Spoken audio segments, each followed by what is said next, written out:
Fire is one of the most important elements in a survival scenario. It can be the difference between life and death. Whether you need warmth, cooking, or signaling for rescue, mastering fire building is crucial. In this video, we'll break down how to find, prepare, and use wood in various environments to ensure you can make a fire when it matters most. We'll also dive into some tips on what to do when the weather isn't cooperating, like in wet or cold conditions. Let's start with the types of wood you need for a successful fire. The key to a good fire is using dry wood.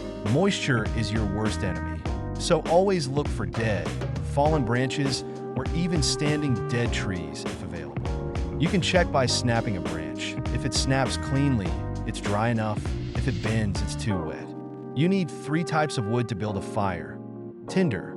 This is your smallest material and is crucial for starting the fire. Look for dry leaves, grasses, pine needles, or bark shavings. One of the best options is fatwood, which is the resin-rich wood from dead pine stumps. It lights easily, even in damp conditions. Kindling, slightly thicker sticks about the width of a pencil. Kindling will help grow your fire after the tinder is burning. The key is to keep it small but dry. If you're in a wet area, look under dense tree canopies or peel the bark off thicker branches to get to the dry wood underneath. Fuel wood.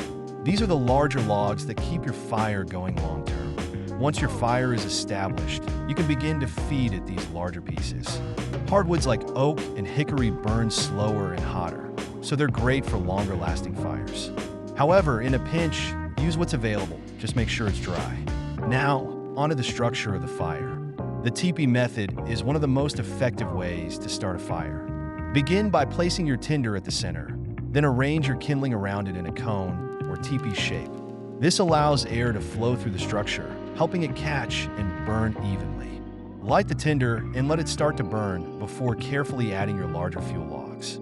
Once your kindling is well lit, you can gradually add more fuel wood to build a sustainable fire.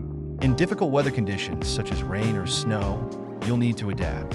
Wind and moisture make it harder to keep a fire lit. To overcome this, start by gathering materials from under trees or peeling off wet bark. You can also use fatwood, which is incredibly resinous and can even burn when damp, or carry waterproof fire starters in your kit. Build a windbreak using rocks, logs, or even snow to protect the fire from gusts. In survival, one trick is to prepare an overnight fire. Instead of waking up constantly to tend it, you can bury embers under a layer of ash and use large hardwood logs to keep them smoldering through the night. In the morning, you just need to add dry kindling to get it going again. So, to recap, always search for dry wood, tinder, kindling, and fuel wood. Build a teepee structure for proper airflow and a steady flame. Use fatwood or other resinous materials in wet conditions, and shield your fire from wind and rain with natural barriers. In survival situations, patience and preparation are key.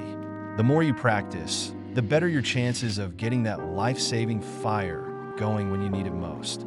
Now it's your turn. Practice these fire building techniques the next time you're outdoors. Try different materials and see how well you can start a fire in challenging conditions. Don't wait until you are in a survival situation. Master these skills now so you're ready for anything.